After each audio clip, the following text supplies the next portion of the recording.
dommage qu'on voit des pêcheurs qui partent à la retraite sans avoir transmis. En plus, leur bateau souvent part à la casse et qu'en même temps, il y a des jeunes pêcheurs qui ont du mal à trouver un bateau et qui ne puissent pas bénéficier de ce savoir en fait. Donc je pense qu'il y a vraiment du boulot à faire là-dessus, sur le passage.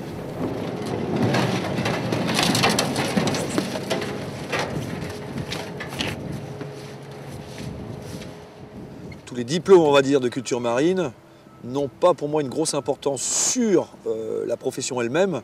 En revanche, sur tout le côté biologique, ça me semble très important. La génération de nos parents n'avait pas cette connaissance-là, donc c'est une connaissance simplement de terrain.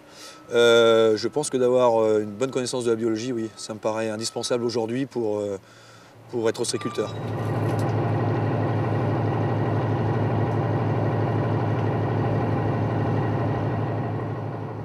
J'ai fait une formation générale au lycée avec un bac général et après de là je suis parti passer capacitaire. Après j'ai embarqué 1 an, je suis retourné à Saint-Malo passer le capitaine 500 et après depuis je suis à la pêche à Quiberon depuis, en tant que matelot au début depuis 2002. Depuis 2002 et après je suis avec mon bateau, je suis resté la première année à Ouate avec mon bateau, je suis venu à Quiberon en 2008. Il y a le côté pédagogique d'Etel qui est pas mal, hein. Bah, moi j'y étais, donc voilà, j'ai trouvé que le côté pédagogique de tout apprendre, les façons, les techniques de captage en Charente, les techniques d'élevage en poche, à plat, en pleine mer, comme la baie de Quiberon.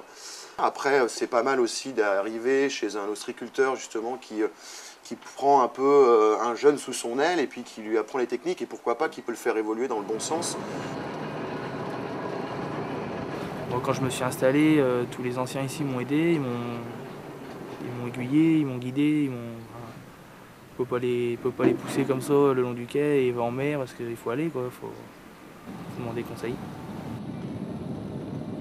Moi, ils m'ont aidé, ils m'ont donné des plans de pêche, ils m'ont donné du matériel, ils m'ont montré comment faire, où aller, ou quand ne pas aller aussi, parce que faire attention.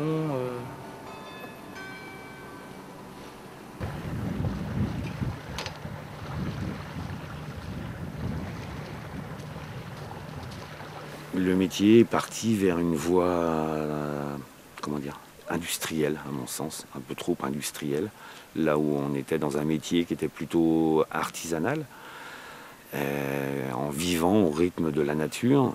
Et puis voilà, ça a amené des surproductions, ça a amené plein de choses, donc il y a moins d'entreprises qui vont trouver des successions familiales maintenant. On est des métiers un petit peu à part parce qu'on travaille quand même avec du personnel saisonnier, donc en partie, quoi. C'est-à-dire que c'est des saisonniers qui travaillent de octobre jusqu'à mai, donc ils vont quand même, ça fait quand même une belle saison quand même malgré tout. Il a 33 kilos là, ça va hein? Ouais. Trouver des jeunes, je pense que j'aurai un peu plus de mal dans les années à venir. Tout simplement parce que y a des gens qui veulent pas travailler dans le froid, puis bon c'est quand même un métier de tri, donc c'est un peu de la chaîne de triage, quoi. Homme ou femme, il n'y a aucune différence dans ce milieu-là, franchement. C'était super dur pour moi au début parce que peut-être que j'étais une des premières et qu'une femme dans la pêche, ça se voyait pas tous les jours. Mais franchement, c'est faisable, il faut le faire. Il y a des moyens, il y a des écoles, il y a des formations, il y a plein de choses, il y a des stages, il y a plein de portes ouvertes pour celui ou celle qui veut faire son métier dans la pêche. La formation actuelle va aider justement à rapprocher les jeunes pêcheurs des marchés et des démarches qui sont mises en place pour valoriser la pêche durable.